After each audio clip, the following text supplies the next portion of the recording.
Hello, I am popping on for a short video around a specific question around toddler naps and what to do if your toddler is no longer napping but seems to need it. So I'll first start with the idea that giving up naps is not black and white, it's a process. Sometimes babies will start resisting naps really significantly. The nap gets pushed later and later until it interferes with bedtime. And then you may find that they need a nap every other day, and then every third or fourth day, and then once a week, and then literally once every 10 days, almost like clockwork, they have a nap. So this is a process. And so there's no real clear cut right or wrong. It's about navigating through this transition, slow, long transition to the point where they are no longer napping. And as with any transition, it can be really messy. It can be really full of conflict and grumpiness, but it can also be a really nice time to really remind yourself to tap into what do they need? What's a creative solution that's going to work for you? And to throw out that idea of perfection, because it is sloppy. These transitions are sloppy. So I wanted to also point out that there are usually three scenarios. Either your toddler is giving up the nap temporarily, and it's like they're going on a full nap strike. It's as strong as a nursing strike or a potty strike, and you think they'll never ever nap again. And then 2 weeks later or 3 weeks later, they start napping with a vengeance again. So leave that possibility open. The second is if they are permanently giving it up. Is a rest time valuable? And I'll say that I'm using that word deliberately. I'm not saying is a rest time necessary, because it will be very individual.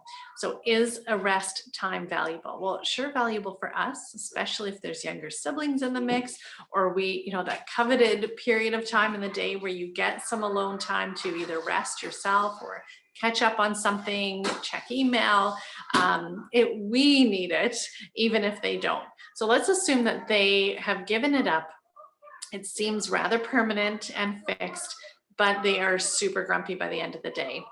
Moving bedtime earlier is one option. You can play around with it. These are about experiments, not about a set it and forget it. So see if an earlier bedtime works. Many of my clients will start with an earlier bedtime.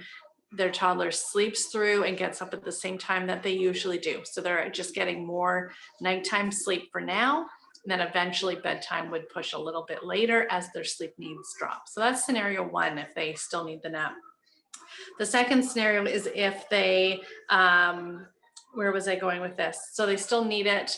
You can squeeze in a little afternoon nap at 3:30 or 4 o'clock when that sleep pressure is really, really, really high. Even if it's a 10-minute nap or a 20-minute nap. The outcome of that is usually that bedtime gets bumped later.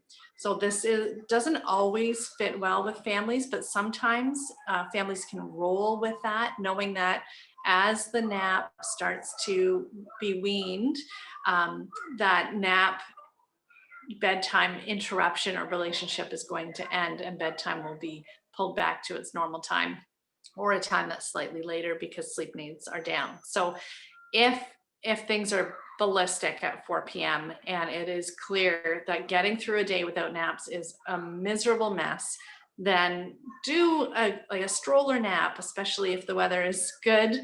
I'm filming this at the end of March on a beautiful, beautiful, unseasonably wonderful day. So stroller naps, pop them in a car, for a short drive. You'll know for most kids that if they do fall asleep in the car or stroller, you'll know they need it if they fall asleep very, very fast.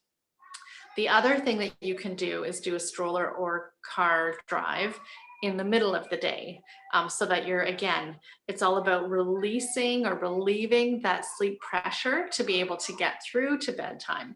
When it's at noon or 12:30, for some toddlers, 1 o'clock is even too late without interrupting bedtime.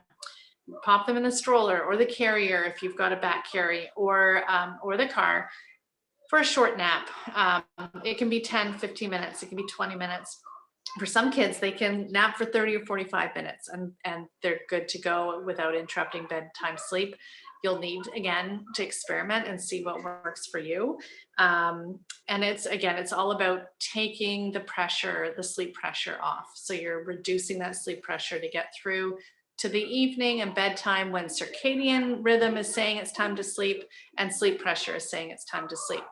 I'll add that, these late nights occasionally are inevitable. Know that you haven't broken their sleep. This is a temporary state through a messy transition, and you will get through. Be prepared for the occasional late night. Know that you haven't done anything wrong. It's just that they've had just enough sleep to not need it at their regular bedtime. So clearing those evenings when they do have a late nap, so that you have the time and space to manage a toddler who's up a little bit later without making them go to bed when they're not tired, which will set you on a frustrating cycle of trying to get them in their room at a time when their body is saying, nope, I don't need that. But the third thing I wanted to talk about was just this idea of other ways to have a quiet time if they are not going to nap. So if you have already done some experiments, or you're just adult, your instinct is saying, there's no way that this nap is going to happen without it being really disruptive to our family rhythm. Late bedtimes are a disaster in our house, and therefore it's just not an option. Then consider rest time, partly for the opportunity and the invitation for a nap. Like, you may get it without having to work on it, if that's one thing that is not disastrous for you in the evening. So you can do that by either setting up a play space in their room, in their crib, or in your living space.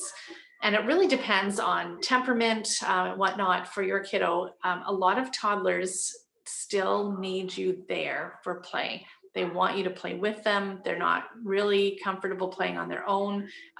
They may do it at daycare, but with you, they want to be with you and engaged with you. They want your attention. So you can do some quiet playtime in the crib, just to give that contained kind of space for quiet time where if they're comfortable in the crib, if it's enjoyable and it's relaxing and you're enjoying it, it may just give them a chance to rest and potentially fall asleep. You can do the same thing in their room, just making it pleasant and quiet play, reading books on the floor, or you can do it in the living room as well. And I like setting up a little nook that is quiet and comfortable and mellow. Building a fort works as well, because it's a contained space that tends to help toddlers feel a little calmer and enclosed. And one of two things will happen. Three things. Either you're playing with them and you're thinking, well, this isn't really feeling like a rest for you. Or the second one is that you're with them and they're quietly playing, and it takes the edge off that sleep pressure and they're able to get through the day. And the third is that they'll actually lie down and have a nap. Now, with my third, we took a very, very relaxed approach to sleep. And so he often would, even right up to when he was 4, get a blanket and put it on the couch or put it on a floor mattress to have his own nap in the middle of the living room when he felt compelled to do it. And it was because by that point, he didn't want to miss out on the action, but still felt tired. And B, he was listening to his body, because we had been constantly aware of not making him sleep when he wasn't tired, not making him be in the room when he wasn't tired, but having the opportunity. And I think that's at the crux of it, having an opportunity for sleep and an opportunity for rest. So I'll leave you with this idea of opportunity. Look around the way your day is structured. Figure out, where does it make sense to have the opportunity or invitation for a nap, whether it's the middle of the day when it's a nice split between morning and evening, or whether it's later in the day where if they need it, it's a sure thing, like 5 minutes and they're out, they're topped up in a short bit, you're waking them up or driving home or ending the walk and getting them out of the stroller, and it's just enough to get through to a typical bedtime or a later bedtime. So it's all about opportunity. With real estate, it's location, location, location. And with sleep, it's going to be invitation, invitation, invitation. Hope that helps, and we'll catch up later. Bye for now.